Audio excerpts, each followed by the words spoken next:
दे देते हैं। अब बीजेपी के जेपी नड्डा अध्यक्ष राष्ट्रपति बुलाएंगे जेपी नड्डा को और कहेंगे राष्ट्रपति देखो हमें पता है कि आपके पास बहुमत है, लेकिन नियम के हिसाब से आपको फिर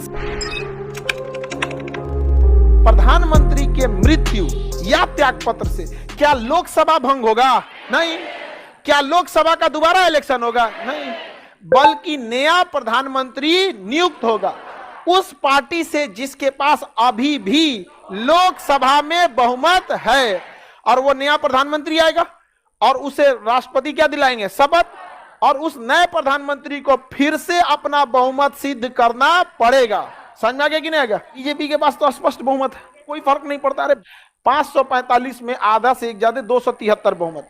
यदि आज के डेट में नरेंद्र मोदी इस त्याग पत्र दे देते हैं कि भाई हमरा से ना हो, सब जहां जाओ 15 लाख मांगता है, सब मत मांगना तुम लोग, यार किसी दिन कुछ आ जाएंगे, दिक्कत हो जाएगा। यहाँ पे आगे बढ़े, किसी को दिक्कत?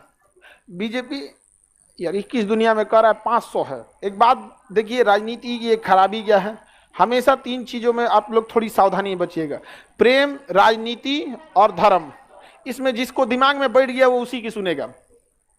समझ में आ गया? बड़ा मुश्किल से ये सब चीजें छोड़ता है। समझ में आ रहा है कि नहीं आ रहा? अगर प्रधानमंत्री आज के डेट में नरेंद्र मोदी त्यागपत्र दे देते हैं, बहुमत तो अभी भी है, बहुमत अभी भी है कि नहीं?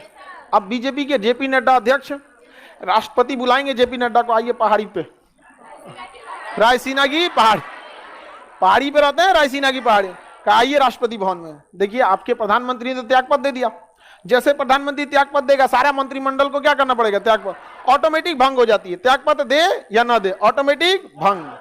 अब जेपी नड्डा साहब जाएंगे, कहेंगे बहुत उनके ऊपर टेंशन था, दे दिए त्यागपत्र, तो हम क्या करें? अब एक काम करिए, दूसरा किसी को बना दीजिए। अब वो जो भी नाम सुझाएंगे, क्योंकि पार्टी उनके अंडर में है, वो डिस्कस करके आएंगे, राष्ट्रपति को बता दे, वह व्यक्ति को राष्ट्रपति प्रधानमंत्री की शपथ दिला देंगे और कहेंगे राष्ट्रपति देखो हमें पता है कि आपके पास बहुमत है, लेकिन नियम के हिसाब से आपको फिर सिद्ध करना पड़ेगा बहुमत। तो लोकसभा में सबको बुलाएंगे और सबसे वोट डलवाएंगे कि समर्थन में हो लोग ना, तो वहां सब लोग वोट डालेंगे, बहुमत सिद्ध हो गया। अब वो व्यक्ति फिर से क्या बन जाएगा? प्रधानमंत्री जब बनेगा तो बचे हुए कार्यकाल के लिए कि पूरे 5 साल के? कितने के लिए? गलत है, बचे हुए कार्यकाल के लिए, बचे हुए कार्यकाल के लिए। क्योंकि प्रधानमंत्री कोई बहुत स्पेशल पद संविधान के हिसाब से नहीं है, बल्कि प्रधानमंत्री का पद उतना ही दिन का होता है जितना कि लोकसभा का होता है। जैसे लोकसभा का चुनाव 2019 में हुआ था, अब 2024 में होगा। बीच में कौन मरा, कौन त्यागपत्र दिया, कौन पगला गया, कौन भाग गया, कोई मतलब नहीं है। लोकसभा अपना कार्यकाल पूरा करेगी, उसी के हिसाब से प्रधानमंत्री को भी अपना कार्यकाल पूरा करना पड़ेगा। और हमेशा बताएं कि जो स्पेशल लोग होते हैं उनके लिए 5 साल रखा जाता है।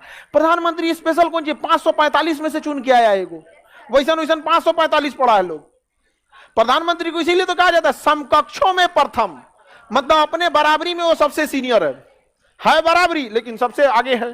तो प्रधानमंत्री और उपराष्ट्रपति के लिए चीज आएगा, राष्ट्रपति उपराष्ट्रपति, प्रधानमंत्री के लिए नहीं है। वो बचे हुए कार्यकाल को पूरा करने के लिए आएंगे। समझ में आ गया कि नहीं आएगा? अब नया प्रधानमंत्री आएगा तो राष्ट्रपति कहेंगे देखिए पहले का मंत्रिमंडल ठीक है काम कर रहा था, आपका मन जो है वो आप क्या करिए, नया मंत्रिमंडल को बनाना है तो नया मंत्रिमंडल बना लीजिए, या आप उसी में से किसी को रखना चाहते हैं तो थोड़ा सा 10%, 20%, 100% या वो मन का मन same to same copy paste कर सकते हैं। ये प्रधानमंत्री का अधिकार है।